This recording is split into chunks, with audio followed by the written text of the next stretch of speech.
Hello friends. In this video we are going to look at some of the historic homes in Greenville, South Carolina. Greenville has a long and interesting history, and the homes that we will look at in this video are a huge part of Greenville's past and present. I was not able to include all the historic homes in the Greenville area, but I think there is a good representation here, and I hope you agree. Greenville has numerous beautiful and historic homes, so let's take a look at a few. First up is the Earl Town House. This house is said to be the oldest home in Greenville, and the build date may be as early as 1810. The house is located at 107 James Street in Greenville in the Colonel Elias Earl Historic District. There is some debate as to when the house was actually built. The house was originally thought to have been built by Elias Earl, but there are indications that Earl never owned the property. Some say that the home could have been built by Samuel Green between 1829 to 1833, or maybe as late as 1834 by Elias Drayton Earl, half-nephew and son-in-law of Elias T. Earl. James A. David bought the house and 35 acres in 1856, and his son lived in it until 1922. It was described during this time as a rambling old affair with framework mortised and put together with wooden pegs and ceilings so high that the only way it could be heated in the winter would have been to set it on fire.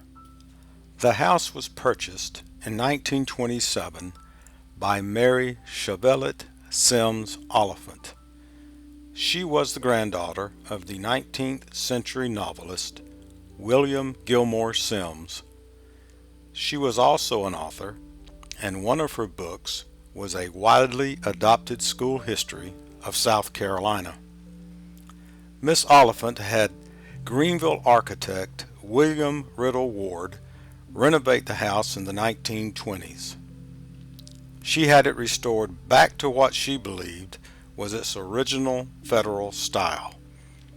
She demolished one wing of the house, removed the colonnaded porch, and added 3 rooms to the second floor. There were original features preserved, such as hand-hewn timbers, 6-panel doors, brick and rock supports, a Palladian window on the second story, and a hand-carved mantelpiece. Miss Oliphant was able to have her house, as well as nearby Whitehall, listed on the National Register, and these were the first buildings in Greenville to have such a designation. And speaking of Whitehall, it is located a short distance from the Earl Town House at 310 West Earl Street in Greenville. The house was built in 1813 as a summer retreat of Henry Middleton on land that he purchased from Elias Earl. Middleton was from Charleston and used the home as his summer residence until 1820. The home was placed on the National Register of Historic Places in 1969. Middleton was a prominent South Carolinian, and he was the son of Arthur Middleton, who was a signer of the Declaration of Independence. Henry Middleton was a president of the Continental Congress, a U.S. Senator, a member of the South Carolina House of Representatives, Governor of South Carolina, and Minister to Russia. Middleton sold the home to George Washington Earl, the son of Elias Earl, in 1820. Descendants of the Earl family still owned and occupied Whitehall, when it was listed in the National Register in 1969. The house was last sold in 1990 and is now a private residence. The home is 3,681 square feet and sits on a .86 acre of land. Next up is the Joseph McCullough House, built in 1812 and named Cedarhurst by the family. It functioned as both a home for the family and a lodge for travelers. The house sits off of Highway 25 in Fort Shoals, South Carolina, which is in Greenville County, and is in bad shape. The home was donated to the Fort Shoals Historical Society in 2019 with hopes of restoring the structure. Cedarhurst is the oldest brick structure in Greenville County. I am not sure of the status of the renovation project currently, but when I stopped by the location, it is still in dire need of repair. And I will leave the web address to the Fort Shoals Historical Society so you can donate to the restoration if you so choose.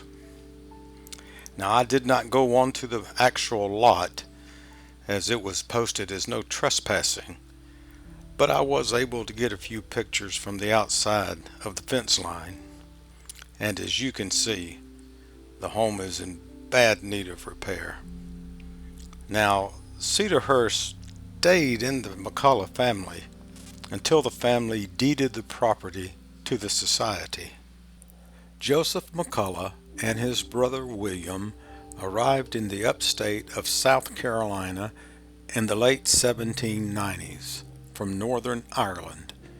Initially, Joseph bought 263 acres in southern Greenville County, but this would eventually grow to 15,000 acres. When the home was built, it was 2 stories and was a federal design that included 3 bedrooms on the second floor, 3 large formal rooms on the main floor, huge chimneys on each end of the house, and a large front porch. The kitchen was separate from the house. Joseph McCullough bred and raced horses, used his land to grow crops such as tobacco, corn, and wheat. He also used his home to entertain guests, and as I said, the home was also used as an inn, and he would allow travelers to camp overnight on his property. Joseph married Mary Cowan, and they had 9 children. Joseph was born in August of 1779 in Ireland and died September 24th, 1853, at the age of 74. Mary Magdalene McCullough was born in October of 1789 in Lawrence County, Georgia, and died on February 16, 1857, at the age of 67. The Gassaway Mansion, also known as Isaqueena, is located on DuPont Avenue in Greenville, South Carolina. It was built by Walter Gassaway and designed by Minnie Gassaway, Walter's wife. Construction was completed in 1924 and was part of a 110-acre farm. The mansion was 22,000 square feet and had 40 rooms. The house is the largest private residence in the upstate. In 1982, it was listed in the National Register of Historic Places. The mansion has 3 stories, 6 Doric columns, bracketed cornice, a Palladian window, a neo-Gothic castellated tower, 2 rooftop patios, an enclosed lead glass arcade, and a porte cochere at the back of the mansion. It is said that the house cost $750,000 to build. In today's dollars, that would be $12.8 million. Mr. Gassaway was born in Pickens County, South Carolina in 1862 and died June of 1930 at the age of 65. His wife, Minnie, was born in Greenville County in 1882 and died in October of 1965 at the age of 83. They are both buried at the Christ Episcopal Church Cemetery in Greenville, South Carolina. Walter Gassaway was an extremely successful businessman. He was a textile mill owner and banker.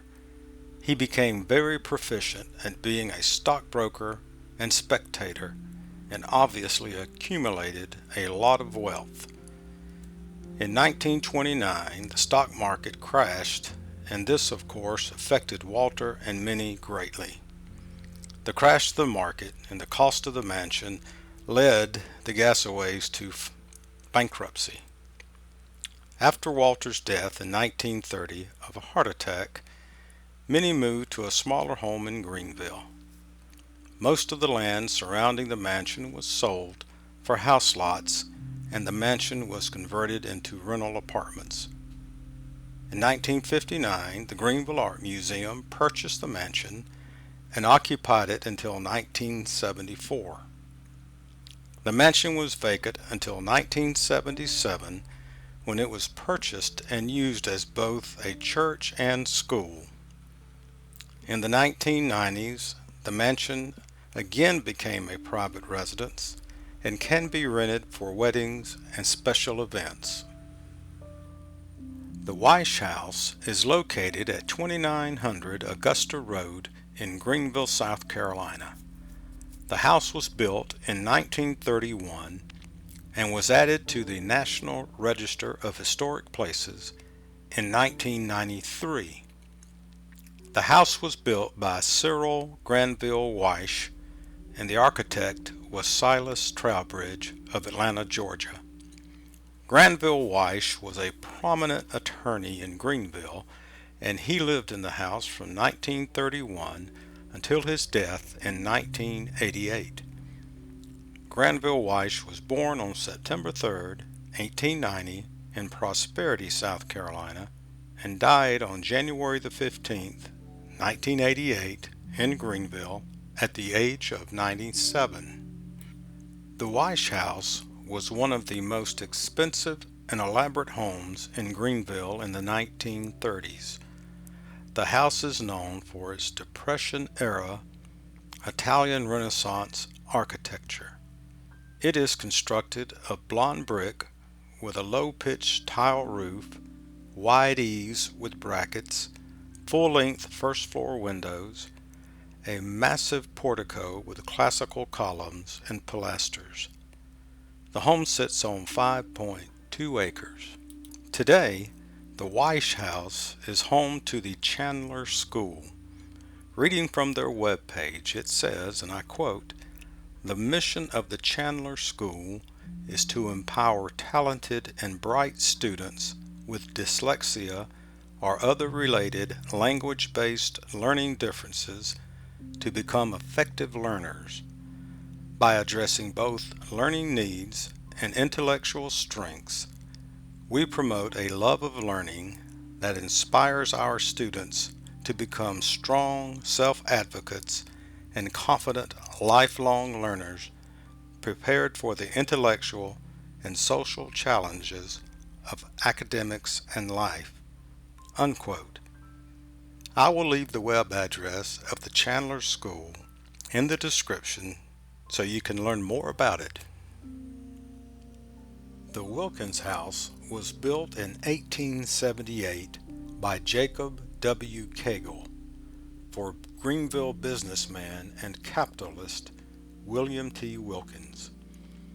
Wilkins was a native of Spartanburg, South Carolina, and by his death in 1895 was a large stockholder in nearly every manufacturing enterprise in Greenville.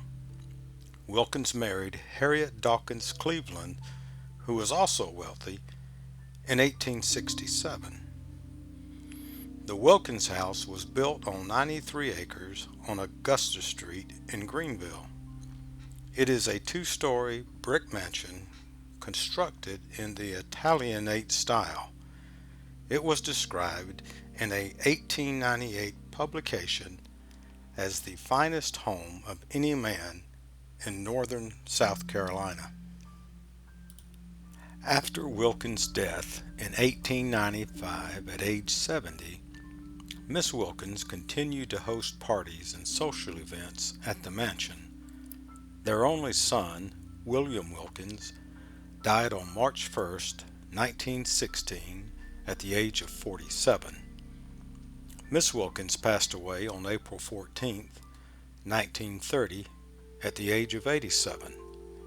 They are all buried in the Christ Episcopal Church Cemetery in Greenville, South Carolina.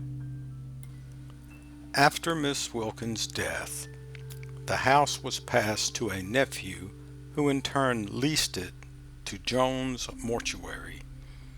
The mortuary made small changes to the interior, but did paint the outside brick white and added a 1,200 square foot chapel.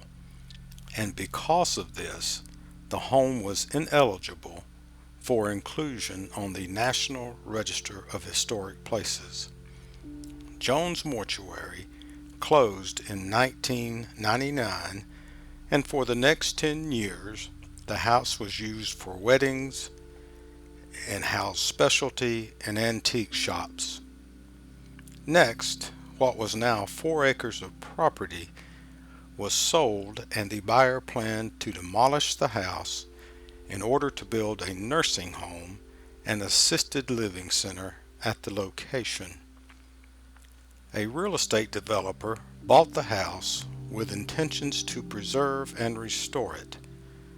The developer was able to gain assistance from the Palmetto Trust for Historic Preservation, as well as members of the Greenville community, and the $720,000 needed to move the house was secured in 2014. All the funeral home additions were demolished, and on September 6, 2014, the house was moved from its original location on Augusta Street to Mills Avenue, a few blocks away, where it sits today. The home weighs about 750 tons, and it is believed to be the heaviest structure ever moved in South Carolina. Also, buildings that are moved are normally ineligible for the National Register of Historic Places, but the Wilkins House was considered eligible due to its architecture and because it was a rare residential construction by John Cagle. So, on July 19, 2016, it was listed on the National Register of Historic Places. Also in 2017, the Wilkins House was given a State Preservation Award from the South Carolina Department of Archives and History. I hope you enjoyed this video on a few of the historical homes located in Greenville, South Carolina. There are certainly many more, and each has a story to tell, and I will most certainly cover more in the future. But if you enjoyed, please like and subscribe, and also leave a comment. I would appreciate it. I will have another video out soon, and I will see you then. Thank you.